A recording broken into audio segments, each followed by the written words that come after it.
let's see if I can get this.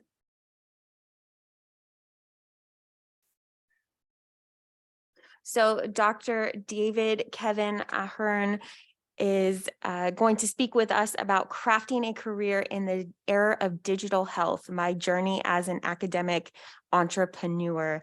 Dr. Ahern is a co-founder and senior scientist for Abacus Health Solutions. He ensures all products and programs are evidence-based and scientifically rigorous.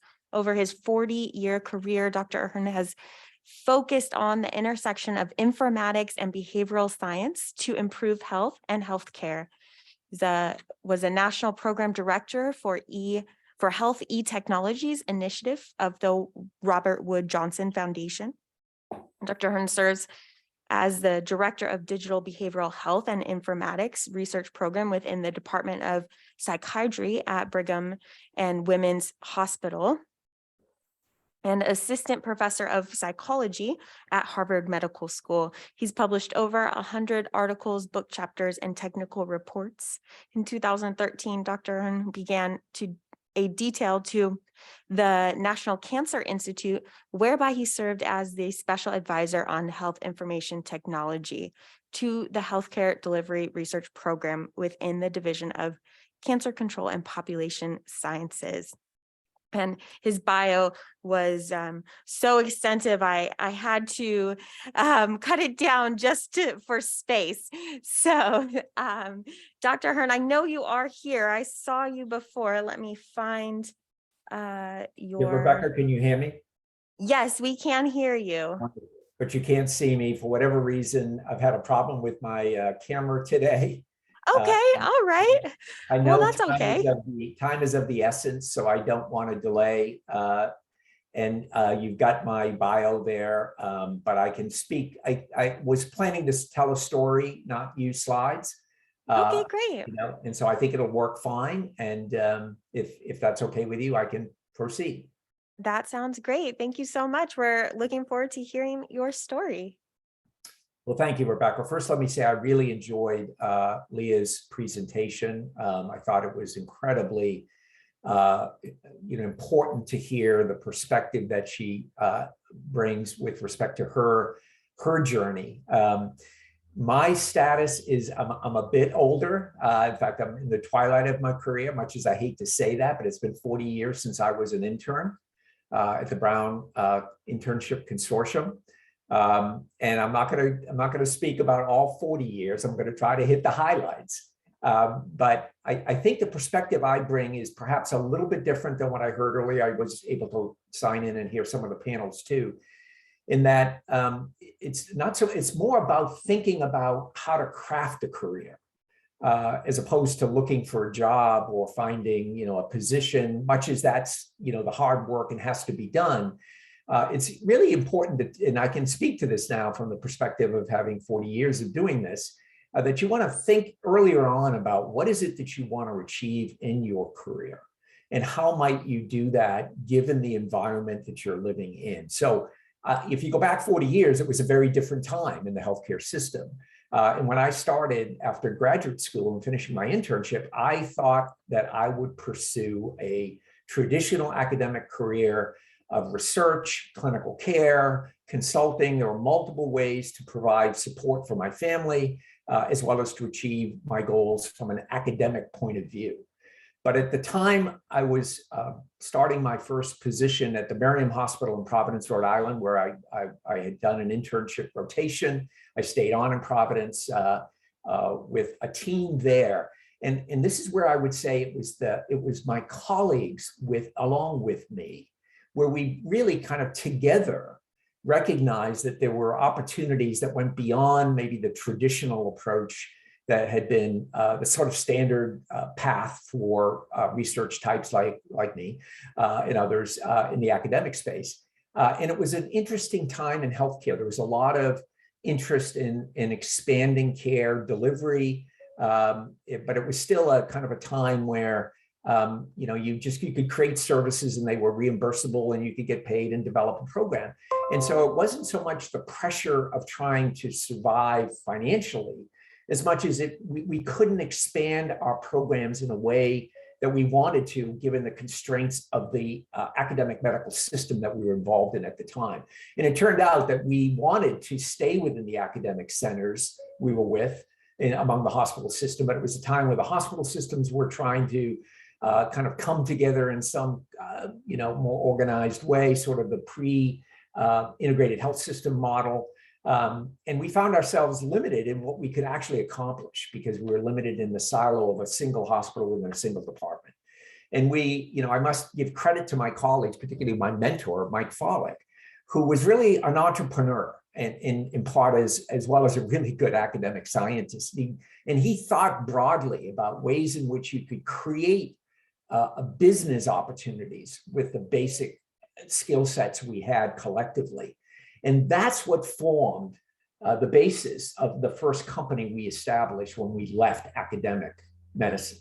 And it wasn't an easy process. It wasn't easy at the time because, and this is true probably today, people sort of look at you and say, why are you doing that? You sort of, are you a traitor? You're going to the dark side. I mean, there was a good bit of that in those early days about saying, let's start our own company. But that's precisely what we did, because it would give us the degrees of freedom and the control to establish the programs we wanted to establish.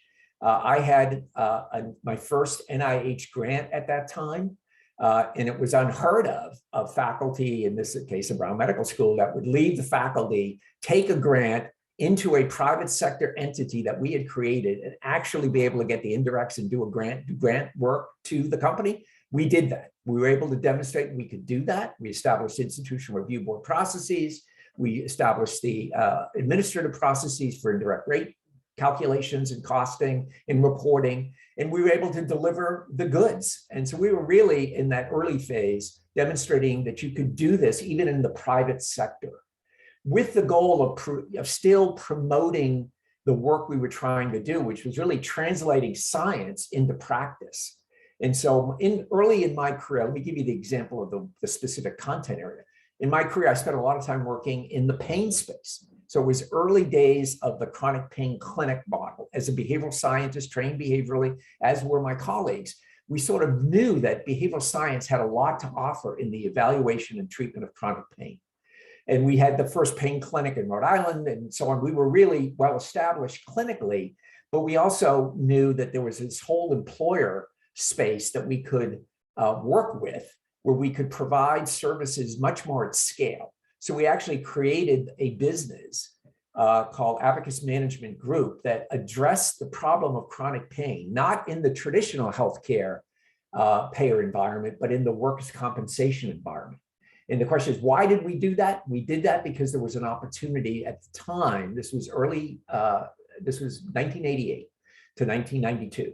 It was a time when the costs of workers' compensation claims were going up for employers and insurers in the state of Rhode Island, actually throughout the US at that time. And we had programs that we actually could reduce the time of an injured worker being out of work. We could rehabilitate the worker using a behavioral-based approach, science approach, along with high-quality medicine approach. And we basically built a program that did that, where we created clinics. And we actually developed the insurance side, where we pool self-insured employers so that they could get the best services. We actually, at that time, we were really pre-managed care. We were able to pay providers more if they got better health outcomes with injured workers. So it was an interesting model, but we had to be very creative. We had to leverage the science and the technology we were working with at the time, and this was pre-internet, so it was very early stage technology, but we actually recognized the value of data, and we created data systems at that time that allowed us to track injured workers, the length of time to return to work. We were looking at outcomes at the time as well. And that just demonstrated that we could produce a return on investment for the employer. And this gets to the business side. If you're thinking about business, you always, if you're working in industry is going to be thinking about the return on investment of every investment they make in employees, in products, in infrastructure, in marketing, in sales. They need to show profitability and return on investment. And you need to always think about that. Even if you come from the academic medical center world, you think about it as value and what's the value and what are the, the quality of care or outcomes, there's always a cost dimension to that. But typically in the academic medical center world, that hadn't been as much a consideration. It is certainly much more now than it ever was. But in any event, that program was very successful. We spun it up to about 150 employees in the company. We then sold it to our self-insured, an insurance company in Massachusetts in 1997. And that was on as a workers' compensation program. In 1997, we said, okay, let's apply the same approach to healthcare. Let's use technology, let's use behavioral science, let's develop programs that can actually address some of the chronic conditions. So this is early stage now, 1997. And so we set up Abacus Risk Management Technologies, was the original name of the company, which then became Abacus Management Technologies, which then became Abacus Health Solutions, which is the company today. So that company's been in existence since 1997. And Mike Follick is the president and CEO, my colleague of 40 years. And I was the co-founder scientist for the company. And we basically said, you know, there's this e-health thing happening. So this is 1997, right? And we're saying there's this opportunity for technology. The intersection of technology and health is going to be a big thing. That was sort of Mike's always saying, you know, David, you're the one that said that. And because I always was interested in technology and healthcare early on, I was a kind of a geeky guy around engineering and technology. And we decided that it was an opportunity to do what we did with workers' comp and apply it in healthcare writ large. And that formed the Abacus Health Solutions company. And we looked at the conditions that really both have significant burden in terms of the population and of the US and health. And we looked at the cost burden, particularly as it related to employers, who we had developed a lot of skills in understanding the employer market, particularly the self-insured employer market. If you're not familiar with that term, it's basically where employers are insured for medical costs and claims, and they use a TPA, a third-party administrator, to actually adjudicate the claims, but it's the employer is the insurer effectively. And if they save costs, reduce costs rather, save money, it goes to the bottom line of the company. So if you're a large enough company, you're going to self-insure. So every Fortune 100, 500 company in the United States is self-insured, and many even smaller companies are self-insured, municipalities, purchasing cooperatives and the like. There's a whole industry, and I would take all day to kind of tell you all the details of that, but there's a whole industry there that we've come to know. And we decided that the condition that really warranted the attention was diabetes. So we developed the Diabetes Care Rewards Program. And that's been now about 18 years that we've been delivering that program to self-insured employers across the country. And that program basically uses behavioral science principles to enable patients with members, because they're employees of a health plan or dependents of a health plan. So they're not patients, they're employees, members, we call them members, and they may be seeing any kind of providers across the United States. Their need is to have better adherence to the care standards that the American Diabetes Association promotes.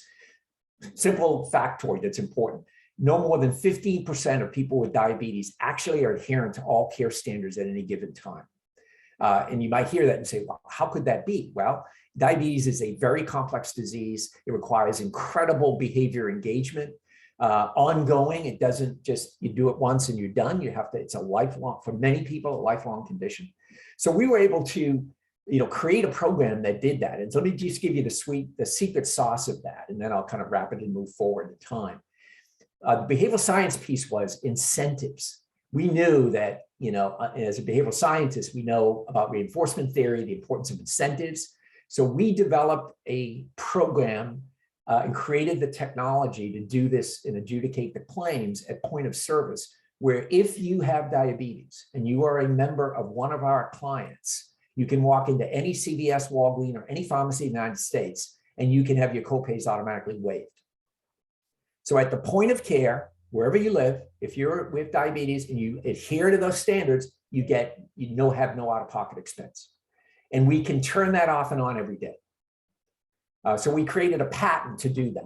So we have a patented process, and we work with the PBMs and the pharmacies nationally to do that process. And that enables us to increase the adherence from 15% to 30 to 40% of people with diabetes are adherent based on being in our programs. And we've been able to then demonstrate what does that mean in terms of cost. So we've done a lot of the analytics. It's where the data science come in. You need to work closely with data scientists. So if in your training, you've been trained in some of the analytics around data science, then that's going to serve you well, I believe, in the future healthcare system, particularly as industry continues to recognize the importance of data science around machine learning, AI, and so on. All of that is going to be coming to the fore.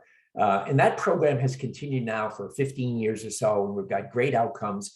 And what we've been able to demonstrate, and I've got a paper that you're welcome to have if you're interested, just published in 21 in the American Journal of Managed Care, which was 7 years of data, 3,318 members with diabetes, half of which were eligible and enrolled in the program, half of which were propensity matched and not enrolled. And we looked at their adherence to care standards, and we looked at their rate of complications and hospitalization. So the fundamental outcome, and this is where, being good researchers too, were important, is to reduce the number of hospitalizations for diabetes-related complications. That's the best metric of quality and outcomes in the United States today, and it has significant cost implications for the employer. So remember I mentioned return on investment? We can actually say to an employer with good conscience with data that we can produce a positive return on investment. In fact, the cost savings will more than cover the cost of the program, and you'll get healthier, productive employees and so on. And so that sort of kind of gives you a sense of the work I do. I'm involved in making sure that the programs are evidence-based and scientifically sound, and that we continue to evaluate and improve the quality of the programs. And that sort of is how I continue my work within Abacus. But I'm also an academic. One thing that I didn't mention that I did have to do when I left the Brown Medical School in 1998. In 1992, I missed I missed the intellectual stimulation. I missed the ability to be among academic peers because I really viewed myself as an academic as much as an entrepreneur. And so in 1992, I went up to Harvard and to Mass General. I had a colleague at MGH. They asked me to kind of mentor some interns in the internship program there, which I did. And then I met with the chairman of the department, and he said to me, David, I want you to set up a behavioral medicine program at the Mass General Hospital. But I also recognize you like what you do in Rhode Island, you have that role. And he allowed me to come in and set up a behavioral medicine service at MGH, which I did. And I did that for 8 years at MGH, worked closely with the clinical services and pain, certainly, but also primary care. I had the internship program as well. And I really put on an academic hat when I crossed the state line into Massachusetts, lived in Rhode Island, and still worked in the company in Rhode Island. And they're two different healthcare systems, too. They're really two different worlds. And I was able to manage that over the next subsequent 25 years. I left MGH and went to the Brigham, largely because I had a colleague that I was doing collaborative research with. And I was able to kind of continue my research. The one thing happened in my career that I would share with all of you that's really important, and the quote from Louis Pasteur comes to mind: "Fortune favors the prepared mind." I happened to be at the right place at the right time. In 2002, I was in Washington, D.C. at an event. It was called a research dialogue meeting with the National Cancer Institute. I was beginning to do some work in the cancer space in my academic role. And the Robert Wood Johnson Foundation was there. And I'd never really worked with RWJF. I didn't know really, I knew about what they did, but I didn't understand what they were doing. 2 weeks after that meeting, I got a phone call from one of the program officers, senior program officers. She said, David, I like what you had to say in that meeting. Would you be interested in taking on this role as a national program director for a $10 million initiative in the United States on e-health? And I said, yeah, I'd be interested in that, sure. So I don't have to write a grant. I don't have to go through multiple reviews. And she said, no, but you got to come to Princeton and go through the gauntlet of reviews, which I did. This was just around 9/11. Interesting, it was 2001. And at the end of 2002, I got this gig, which I became National Program Director of the Healthy Technologies Initiative. And they love the fact, this is the important message, that I was both in an academic setting at Mass General, at the Brigham at that time, the Brigham, and I had this role at Abacus because they wanted to really understand how e-health could emerge to translate care they were really very visionary at the time. And they said, we'll give you $10 million, $3 million to your program at the Brigham, which had to be academic, which it was. And then the rest of it I gave out to researchers across the United States. And I was a very popular person, as you might imagine, at conferences where, they see me all the time as I would walk by, because I would give out grants. We had 26 grantees. I have tremendous, respect and pride for all my grantees over those years, 9 years of the program. And we really funded a lot of the technology that you see today in patient portals, in, apps and technologies. We did a lot of that early foundational work. So I was able to do that, and then I got the benefit of all the training from the Robert Wood Johnson Foundation and leadership training, which was so important in my career, that led to my work at NCI and now with the Federal Communications Commission, which I do wearing an academic hat and interested in really healthcare transformation. So I can step into that, that arena and speak from the academic career I've had, but also I can speak to employers. I can understand how difficult it is to deliver care at multiple levels and where employers are looking for the return on investment, as is all of our payer systems now. And so that was really a unique kind of trajectory. And if it wasn't for the foundation, I don't know that I would have been able to continue as much of the academic work, because, I think hearing from others today earlier when I was listening, there is the pressure of, the grant writing mill and the challenge of getting grants continuously and being able to support yourself. I was able to do both, and it was a way to kind of achieve, a comfortable living, and also have equity in the company and produce value that could sustain whether I was there or not, because we have, 35 employees and it's a profitable company and it's continued to be profitable. And it also is transformation. That's another really important term I want people to know. You want to be thinking about transformational change when you think about stepping into healthcare these days. We are not in a system that's stable in any way, shape, or form. So all of the commentary about, companies can change their direction and they have to be, because all of healthcare is under that kind of duress. And from an academic health system point of view, it's tremendous pressure. There's this retail medicine movement that's occurring with CVS and Walgreens and Google and Amazon, and we don't know what the future holds. So I would just suggest to you all that you want to be flexible, be nimble, think about your career trajectory and taking control where you can. There is risk involved. The one thing I didn't mention that I should mention is that when we started the business back in 1988, we had to sign on the dotted line for our houses. That was the risk we were willing to take. That we trusted enough in each other that we would use our houses as collateral to get the equity we needed from the bank to start the company.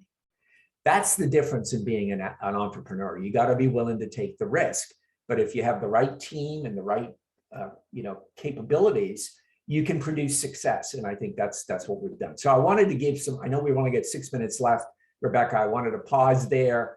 It gave you some really high points in my career, but I wanted, hopefully that kind of added to the value of what I've heard today, which was just tremendous.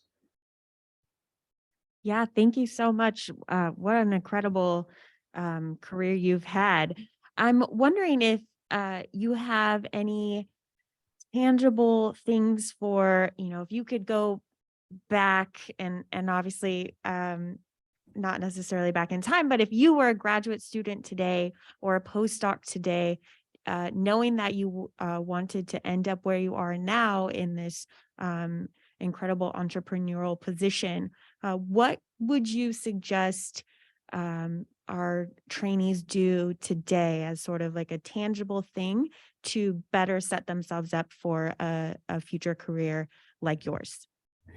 One thing I've often thought about doing, and it was a little bit later in my career, I wish I'd done it earlier, was taking some business courses. I think it's important to understand some fundamental business principles if you want to work in industry. I know I've heard other speakers talk about sort of how industry, what are the priorities and goals, and how they have to be, profit focused, and revenue generating focused. And that is true, but there's a rationale for that. And there's there's still a value proposition. Companies will not be successful and sustainably successful if they don't have solid business models. So understanding different business models would be really helpful to folks if they want to be in industry. Not that they have to get an MBA, although that often I thought about that a lot, many times, but I realized I actually got an MBA in the School of Hard Knocks. And that was probably the best way to learn it at some level, because I never really got fully burned. I mean, we started things that we dropped and didn't work, and that's the nature of business. And so I would suggest that. And also I would just say I would not worry about failure. Failure is part of life, and learning how to fail fast is the business language for it, is not a bad thing. Kind of tolerating that is important. So tolerance a bit of uncertainty is a good skill set to develop if you haven't already. And that's okay. I mean, we teach our patients to do that. I mean, that's an area I focused on in my clinical work. And the ability that you can do that, the greater likelihood you'll be able to manage your career flow as you do work in sort of the bridging industry and academics. But one other thing I would say that you do need to wrestle with, that I had to wrestle with, and to this day I still do, is the conflict of interest and conflict of commitment. Those are two domains that come to my attention all the time, every year, an annual review on my academic role. And I have to report, so it's disclosure, but it's also making sure that you recognize there's often a line there. You have to be careful about that. So I can't do any research at Brigham and Women's Hospital on any products that Abacus has developed. And I've basically never done that. And I've never actually in any way crossed that line. There's the company in Rhode Island and then what I do academically in Boston. And so I just mentioned that because that's really important to understand. Yeah, thank you for that. We didn't hear from too many entrepreneurs in industry, so that is a great point. And I think we will end with that. So I'd like, please join me in thanking Dr. Ahern for his perspective on things. There were some great tidbits in there for us to think about, especially if we want to get into a entrepreneurial position. So thank you so much. And that closes out our 2-day workshop. So I'd like to end with just this slide here, which is, nope. Not sure why that never seems to work. With this slide here, which is asking for your feedback. So